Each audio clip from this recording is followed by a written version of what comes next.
तो ऐसे भी एक्टर्स हैं जो जम्मू कश्मीर के हैं, जम्मू के हैं, निकल के गए हैं, लेकिन वापस जम्मू की तरफ नहीं। जो लोग ज़मीन से जुड़े रहते हैं वो हमेशा अपनी मिट्टी को नहीं भूलते हैं, अपनी जगह को नहीं भूलते हैं। नमस्कार, आप सभी का स्वागत है द राइट न्यूज़ में। मैं आप सभी के साथ कामाक्षी डोगरा। आज कुछ खास बातचीत होगी जम्मू कश्मीर के दो ऐसे नामों के साथ। मुझे नहीं लगता इनको इंट्रोडक्शन की ज़रूरत, लेकिन फॉर्मेलिटी के लिए मुझे तो करनी ही पड़ेगी। मेरे साथ इस समय कुसुम टिक्कू मैम है और तारिक खान सर है। Tariq Khan sir film maker है, एक्टर है, प्रोड्यूसर है। कहाँ तक ये चले गए हुए अपनी फिल्म्स को लेकर, और मैम की क्या ही तारीफ करूं। जम्मू में अगर फिल्म शूट हो रही है, जम्मू कश्मीर में, चाहे वो बॉलीवुड की हो, कहीं की भी हो, कुसुम मैम उसमें ना हो, ऐसा हो ही नहीं सकता। और हाँ, मैं एक वीडियो भी देख रहा था जिसमें कहा जा रहा था कि अगर कोई भी सरकारी फंक्शन और वहाँ पे कुसुम मैम होस्ट ना कर रहे हो, ऐसा हो नहीं सकता। तो आज कुछ फन करेंगे, कुछ खास बातचीत करेंगे जम्मू कश्मीर की इंडस्ट्री को लेकर, फिल्म मेकिंग को लेकर, और किस तरीके से जम्मू कश्मीर का सिनेमा जो 90 से पहले था उसको वहां तक फिर से कैसे पहुंचाना है, उस पर बातचीत करेंगे। पहले तो आप दोनों का बहुत बहुत शुक्रिया, इतना कीमती समय आपने दिया, और मुबारकबाद है आपको लव इन वियतनाम के लिए। सर, आपसे शुरू करते हैं। पहले तो बहुत बहुत मुबारकबाद, क्या कहना चाहेंगे? Thank you so much.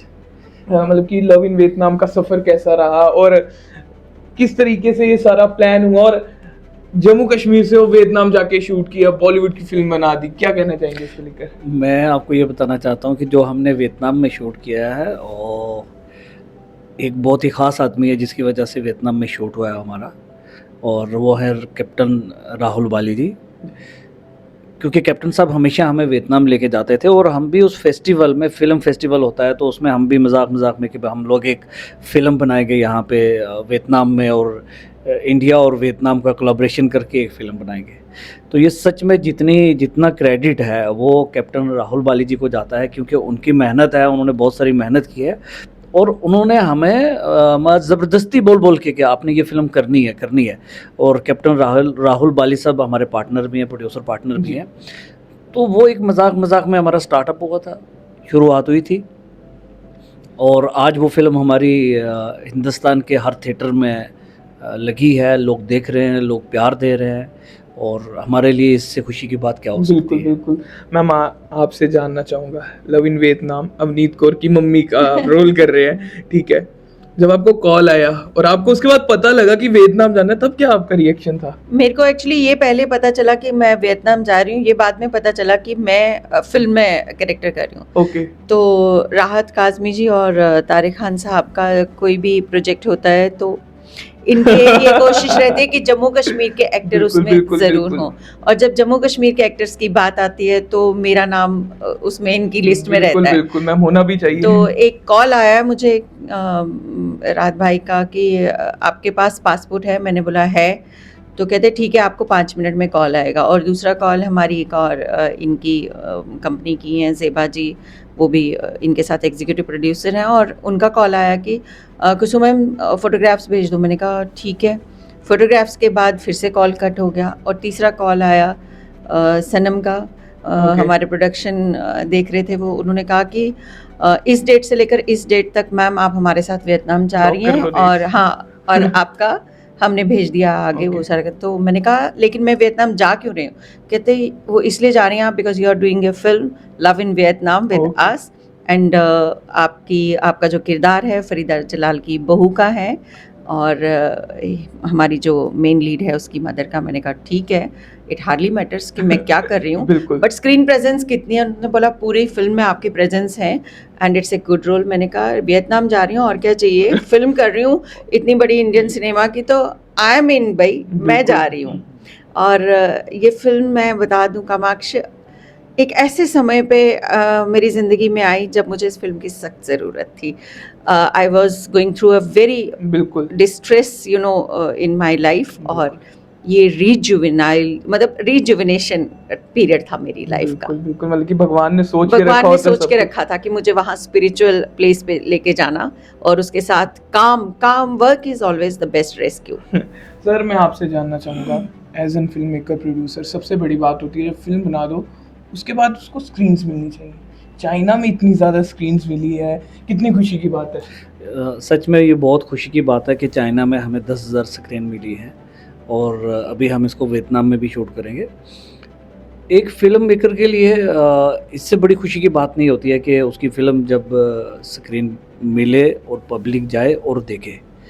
तो actually end of the day एक फ़िल्म मेकर को यही चाहिए होता है कि भाई कि आपकी फ़िल्म दुनिया तक पहुँचे। बिल्कुल। और हम बड़े खुशनसीब हैं और हमारी इस फ़िल्म के जो डायरेक्टर हैं राहत काज़मी साहब, जिनकी बहुत मेहनत थी। कई बार क्या होता है कि हम लोग ना फ़िल्म देखने जाते हैं और एक्टर बाकी सब चीज़ें म्यूज़िक देखते हैं, लेकिन उसके पीछे क्या-क्या होता है, बिल्कुल, क्या बिल्कुल। वो सारी चीज़ें। तो वो सारी जो चीज़ें हैं ना, वो जैसे मैं सच बताऊँ कि हमारी पूरी टीम में से राहत भाई जो हैं हमारे डायरेक्टर, उन्होंने बहुत मेहनत की हर चीज़ में। मैं ये जो आप 10,000 थिएटर की बात कर रहे हैं, ये भी उनकी मेहनत है। जब तक अगर वो मेहनत नहीं करते तो शायद ये 10,000 थिएटर हमें नहीं मिलते। तो ये राहत काज़मी की मेहनत है, हमारी पूरी टीम की मेहनत है, जिसमें हमारे बहुत सारे प्रोड्यूसर्स हैं, मैं इतने नाम नहीं लूँगा, एक्टर्स हैं, हमारी बहुत सारी टीम है। जिन लोगों की ये मेहनत है, जिसकी मेहनत के बावजूद जाके हम लोगों ने चाइना में हमें थिएटर मिले, इंडिया में इतनी थिएटर्स में फ़िल्म रिलीज़ हुई है। तो एक टीम वर्क होता है। जब तक आपका टीम वर्क नहीं होता है, आप कुछ नहीं कर सकते। तो मैं हमेशा ये कहता हूँ कि टीम वर्क ही जो है वो आपका हमेशा रंग लाता है। Sir, as an film maker, अभी हम चाहते हैं कि हमारी जम्मू कश्मीर की अपनी इंडस्ट्री हो, हम बाहर देखते, साउथ की बात करते हैं, पंजाब की, हम कहाँ लैग खा रहे हैं, मतलब कि क्यों हम वहाँ तक नहीं पहुँच पा रहे हैं, या फिर उस तरीके का काम क्यों नहीं कर पा रहे। आप कर रहे हैं और आप हमेशा जम्मू कश्मीर को आगे लेकर जाने की बात कर रहे हैं। कुछ तो ऐसे भी एक्टर्स हैं जो जम्मू कश्मीर के हैं, जम्मू के हैं, निकल के गए हैं, लेकिन वापस जम्मू की तरफ नहीं देखते। तो क्या कहेंगे आप? देखिए, मैं आपको अपने एक ही बात में 2 क्वेश्चन पूछे, मैं जी, जी। अलग-अलग जवाब दूँगा कि बहुत सारे एक्टर हैं जो बॉलीवुड में हैं, बहुत बिल्कुल। अच्छा नाम कमाया है, तो वो पीछे नहीं देखते हैं। और दूसरा कि हमारी यहाँ पे एक पैरेलल इंडस्ट्री होनी चाहिए। तो पहले मैं आपको बताऊँगा कि सच में हम लोग हमेशा ये चाहते हैं कि जब से हम लोग इस लाइन में आए हैं कि जम्मू कश्मीर में एक पैरेलल इंडस्ट्री होनी चाहिए। और उसके लिए सिर्फ़ एक फ़िल्म मेकर का फ़र्ज़ नहीं है कि एक पैरेलल इंडस्ट्री हो। फ़िल्म मेकर क्या करता है कि मैं या कोई और ले लो, कुसुम जी ले लो, या हमारे और जितने यहाँ पे प्रोड्यूसर्स हैं, वो फ़िल्म बनाएँगे। लेकिन उस रीजनल फ़िल्म को देखने के लिए जम्मू कश्मीर की जनता को थिएटर में आना पड़ेगा।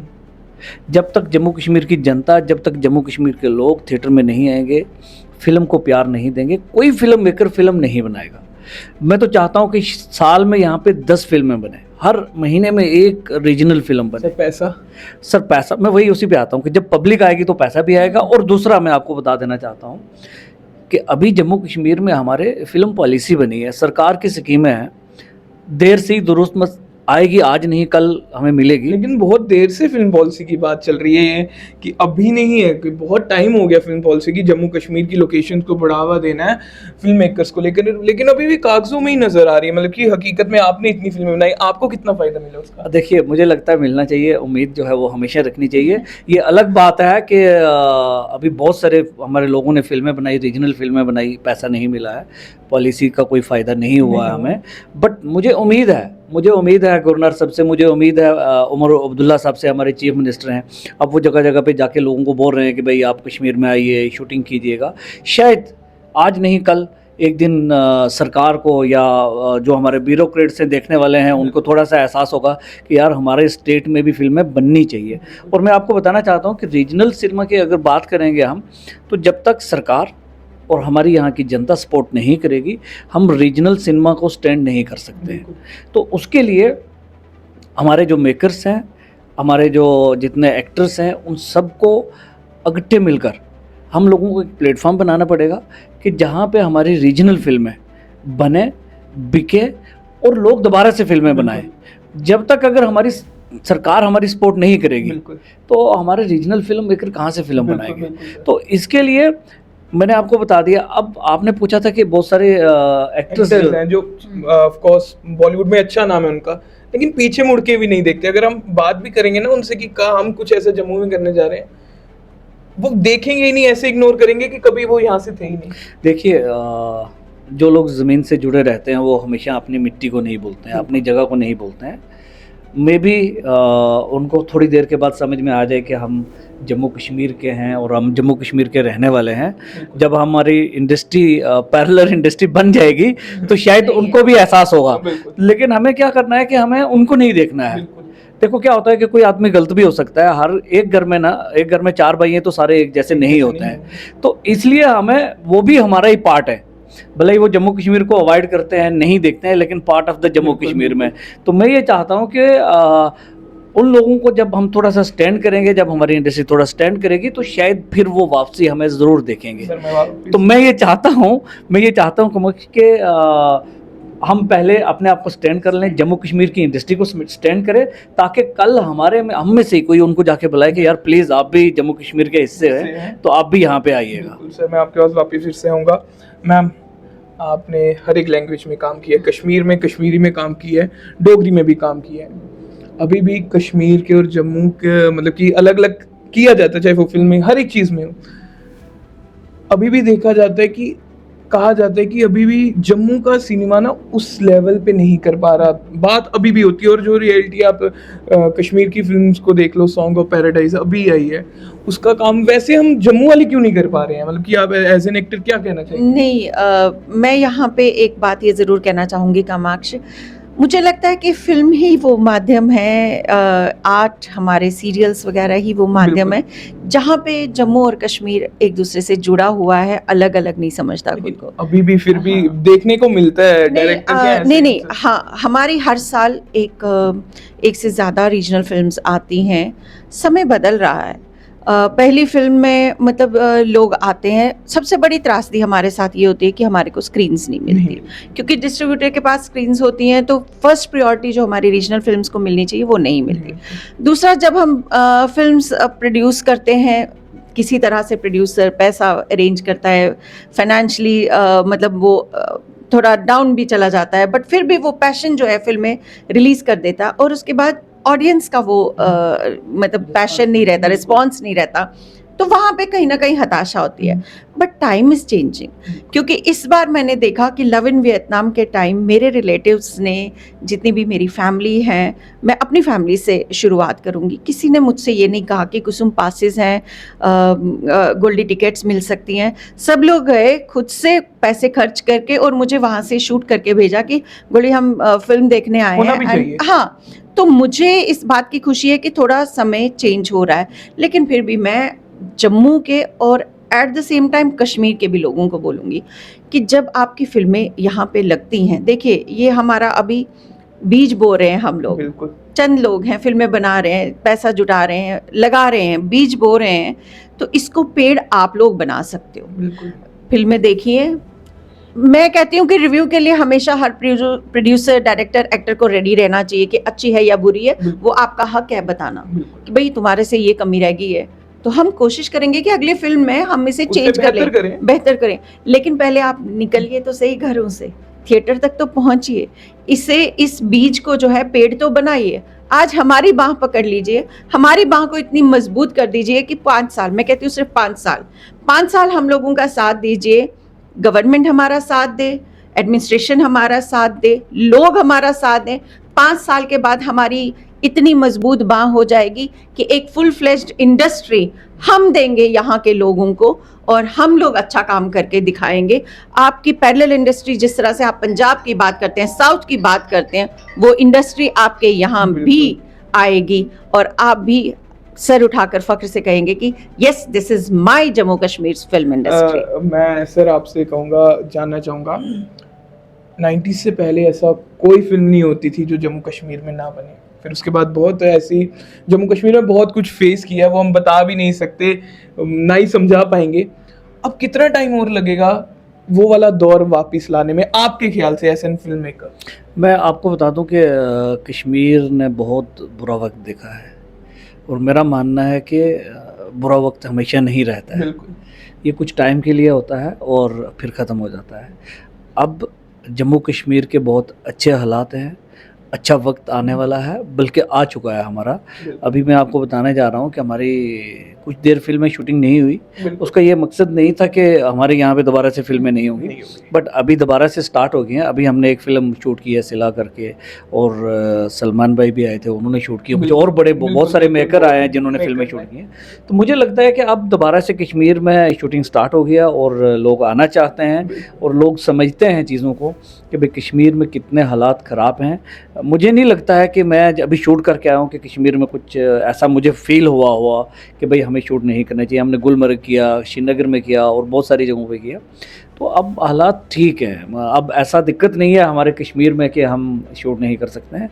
देखिए, जो दुश्मन चाहता है वो हम उसको होने नहीं देंगे, नहीं देंगे। और जो उसकी शुरू से एक सोच है, एक मंशा है, तो मकसद। वो मकसद नहीं हम पूरा होने देंगे। हम दोबारा से शूट करेंगे और दोबारा से जम्मू कश्मीर में आप देखेंगे कि वैसे ही फिल्में शूटिंग होगी। जी मैम, एज एन एक्टर, कुछ जो हमारे जम्मू कश्मीर से बच्चे हैं इस फील्ड में आ रहे हैं, उनको एक क्या मैसेज रहेगा आखिरी में? मैं तो बस ये कहती हूँ कि हमेशा इस बात का ध्यान रखिए कि पहली सीढ़ी पे पाँव रख के ही आप आखिरी सीढ़ी पर पहुँचेंगे। There is no shortcut to any of the success. आपका सिर्फ अगर सक्सेस का कोई स्टोरी बन सकता है तो आपकी हार्डवर्क, ऑनेस्टी और डेडिकेशन से बन सकता है। एंड आजकल डिजिटल प्लेटफॉर्म्स इतने हैं। आपको मैं ये भी बता दूं, आपके माध्यम से, TRN के माध्यम से ये बताना चाहती हूँ कि जम्मू कश्मीर का जल्द ही, हमारे इतने पैशनेट बच्चे हैं, अपना एक OTT प्लेटफॉर्म भी लेके आ रहे हैं। हमारा यूथ जो है, वी हैव वरुण शर्मा, साजन, जो लोग अपना एक OTT प्लेटफॉर्म भी शुरू करने जा रहे हैं। तो things are changing, things are changing. हमें अपनी सोच को बदलना होगा, लोगों को हमारे साथ जुड़ना होगा, हमें लोगों के साथ जुड़ना होगा। तो मुझे लगता है कि yes, Jammu Kashmir is going to see that light of success throughout. बिल्कुल बिल्कुल सर, आप आखिर में जाते जाते जम्मू कश्मीर के बारे में, बच्चे जितने भी हैं वो इस फील्ड में जो आ रहे हैं, उनको किस तरीके से रहना चाहिए? देखिए, मैं बच्चों को तो नहीं, बच्चों के माँ बाप को ज़रूर कहना चाहूँगा कि जैसे आप अपने बच्चों को डॉक्टर बनाना चाहते हो, इंजीनियर बनाना चाहते हो, ऐसे ही आप अपने बच्चों को फिल्म मेकर बनाइएगा। आज की डेट में ऐसा नहीं है कि जो पहले वक्त होता था कि आप स्ट्रगल करके 10 साल के बाद आते थे, फिर आप बोलते थे ये 10 साल गुजर चुके हैं। आज की डेट में आप, मुझे लगता है कि आप अपने बच्चों को NSD करवाइए, आप अपने बच्चों को एक्टिंग कोर्स करवाइए, आप अपने बच्चों को डायरेक्शन का कोर्स करवाइए। वहाँ आपको स्ट्रगल करने की ज़रूरत नहीं है। आप कुछ सीख के आइए। जब आप सीख के आएंगे तो मुझे लगता है कि आपके लिए सारे दरवाजे खुले होंगे। अदरवाइज़ आपके वो 10 साल जो स्ट्रगल वाले हैं वो आपको करनी पड़ेगी। आपके सराउंडिंग में ग्लोबली जी रहे हैं हम लोग, आपके हाथ में ऐसी चीज़ें हैं कि आप मोबाइल फ़ोन कि आप उसके ऊपर सीख सकते हैं एक्टिंग। इतनी क्लासेस हैं एक्टिंग की, इतनी क्लासेस हैं डायरेक्शन की, या अगर प्रोडक्शन में कोई करना चाहता है तो आप प्लीज़ इस लाइन में जब भी आएँ तो सीख क्या है, ऐसे आप खाली हाथ ना आए। उससे क्या है कि बहुत प्रॉब्लम होती है, फिर आपका टाइम ज़ाया होता है। फिर हम सब लोग वही एक्सक्यूज़ करते हैं कि यार मैंने 10 साल बड़ी मेहनत की है, बिल्कुल, बिल्कुल। और 10 साल के बाद हमारा कुछ नहीं हुआ है। तो सो मेरी आपसे, यंग जनरेशन से और उनके मदर फादर से ये रिक्वेस्ट है कि आप अपने बच्चों को सिखा के इस लाइन में भेजिएगा। बहुत बहुत धन्यवाद आप दोनों का हमारे साथ बातचीत करने के लिए। और आखिर में जाते जाते एक बार फिर से यही कहूँगा, लव इन वियतनाम देखने चाहिए। बहुत कम मौके मिलते हैं कि जब इतनी दूर तक पहुंचे हमारे जम्मू कश्मीर से लोग। अब हमारी बारी है कि इनको सपोर्ट करना। हम बात तो करते हैं ना कि हमारी इंडस्ट्री ग्रो क्यों नहीं कर पा रही, हमारे हाथ में हमारी इंडस्ट्री को ग्रो करना। और हाँ, अब वो टाइम बिल्कुल भी नहीं रहा कि कोई गॉड फादर होना चाहिए तभी जाके हम एक्टर या कुछ बन पाएंगे। आपका टैलेंट ही आपको एक सक्सेसफुल एक्टर, नेम फेम सब कुछ दिलाएगा। So please love in Vietnam ज्यादा से ज्यादा देखिए, अपनी फैमिली को लेके जाइए और बताइए कि हम जम्मू कश्मीर वासियों ने कितना अच्छा काम किया। जुड़ रहे हमारे साथ। जय हिंद।